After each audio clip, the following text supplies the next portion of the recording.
Last autumn, someone said something to me that I have not stopped thinking about. It wasn't said maliciously, though it was very direct. It was advice from someone whose opinion I respect, someone who was trying genuinely to guide me and to look out for me. I'd put together a workshop, priced it at just under £200 per person, a focus session for professionals who wanted to think more deliberately about how they were being perceived in media settings. And this person looked at what I was offering and said, "You have not earned the right." Now, I heard him, I sat with it.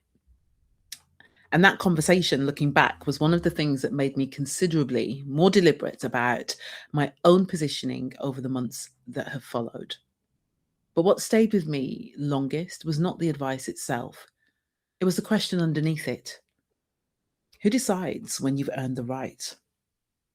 Welcome to Recognised. I'm Marisha Stevenson, BBC broadcaster, executive facilitator, and authority positioning strategist. This is where I explore the gap between visibility and authority and what it actually takes to be recognised as the expert you already are. Today, I want to ask a question I do not think gets examined nearly enough, which is, have you earned the right? And more importantly for me, who gets to decide? Now, since that conversation last autumn, I have started noticing how often the phrase appears in advice given to professional, ambitious people, in the internal monologue of people who are holding themselves back from something they wanted to do, even in the reasoning people offer for why they've not yet written the book, raised the price, taken the stage, called themselves the expert they privately know themselves to be. I've not yet earned the right. And more recently, I heard the opposite version in conversations with clients I've been having who have spent years building genuine expertise, real track records, substantial credibility in their fields. People who have done the work, served the clients, developed the thinking, accumulated the kind of professional history that is, by any reasonable measure, impressive. And they say, I've earned the right. And they say it with a particular kind of quiet conviction. Same phrase, opposite direction. And in both cases, even the same question is underneath it. But who's doing the judging?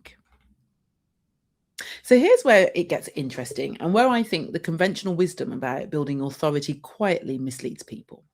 You see, we tend to think about authority as something that accumulates privately and then at some point recognize publicly. You do the work, you build the expertise, you serve enough clients, you speak on enough stages, you publish enough thinking, and eventually, if you've done enough of the right things, the market confers authority upon you.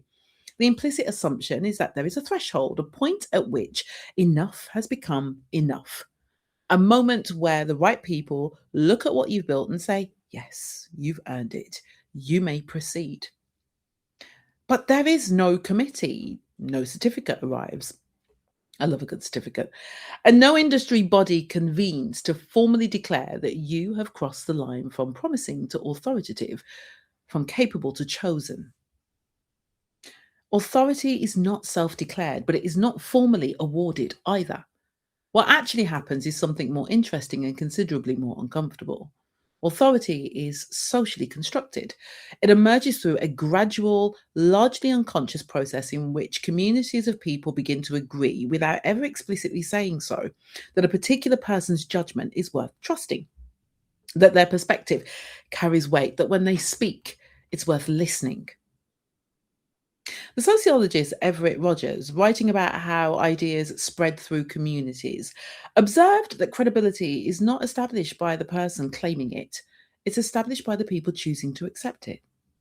Authority is not something you earn in private and then reveal. It's something that gets built in the space between you and the people watching you. Which means the question is not simply, have you done enough? The question is whether the people who need to recognize your authority have been given enough evidence to do so. And they're not the same question. There's a particular kind of professional I encounter regularly, deeply capable, genuinely expert, often with decades of experience and a track record that would, if it were fully visible, be remarkable. And they're waiting, not lazily, not passively. They're working hard. They're serving clients. They're continuing to develop their thinking. But underneath all that activity is a quiet, largely unexamined belief that they're not quite ready yet, that there's something still to be done before they can legitimately claim the authority they privately know themselves to have. I've not earned the right yet. Yet the irony, and it's a painful one, is that the waiting itself is part of what prevents the recognition from arriving. Because recognition does not emerge from expertise alone. It emerges from expertise that are visible, legible, and communicated in ways that allow the right people to understand its value. The professionals who are most committed to earning the right in private are often simultaneously the least deliberate about communicating the evidence in public. They're keeping score in a game where nobody else has access to the scoreboard. Now consider the people who say the opposite. I have earned the right. They're not wrong. They have. The expertise is real. The track record is genuine. The credibility to anyone who has spent serious time with their work is unquestionable. And yet something is not quite landing the way it should. The opportunities are not fully reflecting the level they're operating at. The market is not quite placing them where their expertise belong. There's a gap, sometimes a significant one, between how they see themselves and how they're being seen. They've earned the right in every way that matters to them. But earning the right and being recognized as having earned it, not the same thing, and certainly not the same moment. Now, sometimes those things happen simultaneously. More often, there's a gap between them. And in that gap, we have capable people undercharge. We accept the wrong opportunities. We explain ourselves in rooms where we really should not have to. And we carry a quiet frustration that our work is not generating the response it deserves. And I say we because I've been there. That gap is not a reflection of our expertise. It's a positioning problem. But positioning problems have solutions. So I want to suggest a reframe, and it's not comfortable, but I think useful. Instead of asking, have I earned the right? Which places the judgment somewhere outside yourself in the hands of an imaginary committee that is never actually going to convene. Try asking a different question. Have I communicated enough evidence for the right people to recognize that I have earned it? Because those are fundamentally different questions. The first one waits for permission.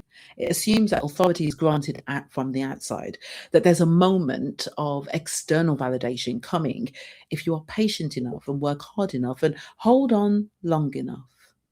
The second one treats authority as something that already exists and asks, well, what is being done to make it legible? One's a waiting game. The other is a positioning decision. I keep coming back to the question that I was left with after that conversation last autumn. Who decides? And I think the honest answer is no one decides, not in a formal sense. What actually happens instead is that the people around you, the people with the power to create opportunities, to make referrals and to open doors, form an impression. They construct an understanding of who you are and what you are worth, using whatever evidence is available to them. Now, if that evidence is thin, incomplete, or unclear, their impression will be thin, incomplete, and unclear. And it's not because you lack expertise, experience, or credibility. It's because the expertise are not being made sufficiently visible to the people who most need to recognize them. You don't have to wait for the right to be conferred. You build the conditions in which it can be recognized. And it's not arrogance, and it's not even overreaching. It's just deliberate, intelligent work of ensuring that the expertise that you spent years accumulating is as visible, coherent, and legible as it deserves to be. Because the goal was never to earn the right in private. The goal was always to be recognized. This is Recognized Audio Edition, and I'm Marisha Stevenson. There's a full written essay that you can see on my Substack at marishaspeaks.substack.com. And if you're a professional who's earned the right and is ready to ensure the market recognizes it, the Media Impact Lab is where the work starts. The link is in the show notes. And if this landed with you, please Share it with someone who needs to hear it. Until next time, stay credible, stay visible, and most importantly, stay recognized.